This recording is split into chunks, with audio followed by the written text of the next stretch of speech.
ফুল দিয়ে নাকি একটা বলি তিনবার দিতে হবে, বুঝতে পারছো তো?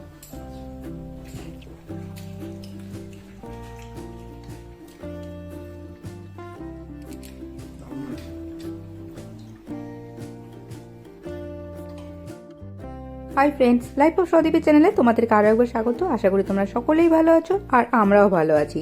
অবশ্য আজকে সকলেই ভালো থাকবে, কারণ আজকে হচ্ছে সরস্বতী পুজো। তো সরস্বতী পুজোর দিন সকালবেলাতে আমি উঠেই সরস্বতী ঠাকুরটা আমি যেখানে বসাবো সেই জায়গাটা রেডি করে নিচ্ছিলাম এবং আমি ওখানে আলপনা দিয়েছিলাম। তবে আমার একটা ভুল হয়েছিল, আলপনাটা যদি আমি রাত্রিবেলা দিয়ে রাখতাম তাহলে ভালো হতো। যখন আমি দিচ্ছিলাম তখন কিন্তু কিছুই বোঝা যাচ্ছিল না, পরে শুকানোর পর আর কি ঠিকঠাক হয়েছে। তো ওখানে আলপনা দেওয়া হয়ে গেছে এবং আমি রান্না বান্না সব কিছু কমপ্লিট করে নিয়েছি। এখানে অর্ক আর শুভ ওরা লাস্টে লুচিটা করছিল। এবার সমস্ত কিছু লুচিটা করা হলে সমস্ত কিছু আমার কমপ্লিট হয়ে গেছে এবং আমি ঠাকুরের যে থালাটা, মানে ভোগ দেবো যে থালাটা, সেই থালাটা খুব সুন্দর করে সাজিয়ে নিচ্ছি। তো আমি কি কি বানিয়েছি আজকে সেটা তোমাদের বলি। লুচি, যেটা তোমরা দেখলে, লুচিটা তো সবার শেষে বানানো হয়েছে। আর আমি প্রথমেই বানিয়েছিলাম হচ্ছে খিচুড়ির সাথে বানিয়েছিলাম হচ্ছে একটা আলু ফুলকপির তরকারি, আর লুচির সাথে খাওয়ার জন্য বানিয়েছিলাম হচ্ছে ঘুগনি। তো এটাই আমি আজকে ঠাকুরকে ভোগের প্রসাদ দেব। তো আমি এখানে ভোগের থালাটা খুব ভালোভাবে সাজিয়ে নিলাম।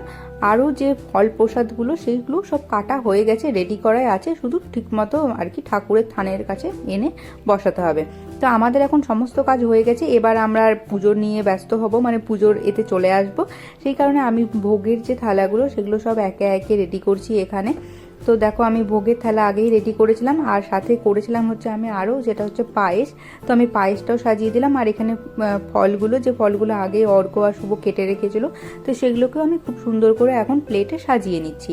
আর এখানে যে ফুলের টব দুটো দেখলে, এই টব দুটো অর্ক নিয়ে এসেছে, একটা সাদা আর একটা হচ্ছে হলুদ। তো এটা আমার খুব ভালো লেগেছে, তো আমি ঠাকুরের দুই পাশে রেখে দিয়েছি। আর ওখান থেকে 2-3টে ফুল ছিঁড়েই আমরা আর কি পুজো দেবো। আসলে টবের মধ্যে এত সুন্দর করে ফুলগুলো আছে না, দেখতেই সুন্দর লাগছে। তো ওখান থেকে যে ছিঁড়ে নেওয়ার আমার খুব কষ্ট হচ্ছিল। 3টে আমি ছিঁড়েছি, কিন্তু আমার খুবই কষ্ট হচ্ছিল, না তো আমি আর কয়েকটা মানে নিতে পারতাম, তাহলে আমাদের আরও একটু ঠাকুরের কাছে ফুলগুলো সাজিয়ে দেওয়া যেত, খুব ভালো হতো। কিন্তু দেখতে এতটাই সুন্দর লাগছিল সে আমি আর নিইনি, আমি ভাবলাম যে গাছেই থাক। আর দেখো, আলপনাটা একটু একটু শুকিয়েছে, পুরোটা শুকায়নি। ও হ্যাঁ, এত গল্প করার মাঝে মানে আমি তো আমাকে দেখাতেই ভুলে গিয়েছি যে আমি কি সেজেছিলাম। তো আমি আজকে শাড়ি একদম পরিনি, কারণ শাড়ি পরে রান্না করা খুব অসুবিধে। তো আমি এখানে একটা চুড়িদার পরে নিয়েছিলাম, ব্যাস সিম্পল, আর কিছুই না। এবার আমরা বসে পড়বো হচ্ছে অঞ্জলি দিতে।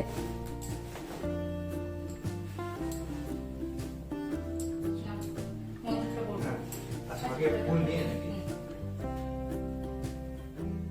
একটা বলি তিনবার দিতে হবে, বুঝতে পারছো তো?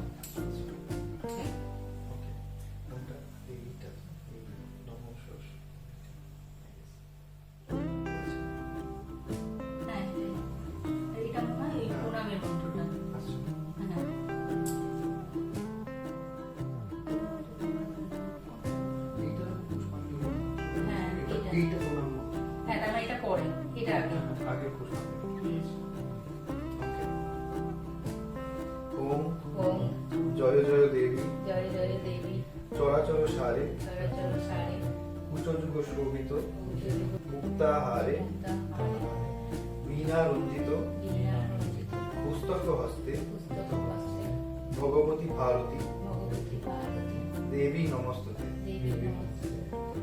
নমো। তো আগের দিনই মা আমাকে আর কি পুষ্পাঞ্জলির যে মন্ত্রটা আর প্রণামী মন্ত্র, এই দুটো মন্ত্র পাঠিয়ে দিয়েছিল হোয়াটসঅ্যাপে। তো সেটা দেখেই আমরা আর কি পুজো দিচ্ছিলাম। আমরা কোনো পুরোহিত নই, কিন্তু নিজে দেখো বাইরে এসে না এগুলো সবসময় অত পুরোহিত দিয়েই পুজো করা যায় না, তো নিজেই আমরা করেছি আমাদের মতো করে। মনে ভক্তি থাকাটাই সব থেকে আসল জিনিস। তো আমরা মনের ভক্তি ভরে আমাদের মতো করে ছোট্ট করে পুজোটা করেছি। তো এখানে আমরা মন্ত্র পড়ে পড়ে ঠাকুরকে ফুল দিয়ে পুজো দিচ্ছিলাম। যেটুকু নিয়ম আছে, যা নিয়ম আছে সব কিছুই পালন করার চেষ্টা করেছি। জানি না কতটা ঠিক হয়েছে এবং কতটা ভুল হয়েছে, তবে আমরা একদম পুরো মন থেকে করেছি। এবং সরস্বতী পুজো আমাদের প্রত্যেকেরই একটা ইমোশন, খুবই ভালো দিন, মানে খুব ভালো। যখন স্কুলে পড়তাম তখন এই সরস্বতী পুজো নিয়ে প্রচুর মানে এক্সাইটমেন্ট থাকতো, তবে যত বড় হচ্ছি আস্তে আস্তে জিনিসগুলো কমে যাচ্ছে। তো ফাইনালি আমাদের পুজো টুজো কমপ্লিট হয়ে গেছে। এবার আমরা খাওয়া দাওয়া এসে স্টার্ট করেছি, কারণ সকাল থেকে সকলেই না খেয়েছিল আর এখন প্রায় 1:30-2 বেজে গিয়েছে। তো প্রত্যেকের প্রচণ্ড খিদে পেয়েছে, সবাই স্টার্ট করে দিয়েছে খাওয়া দাওয়া।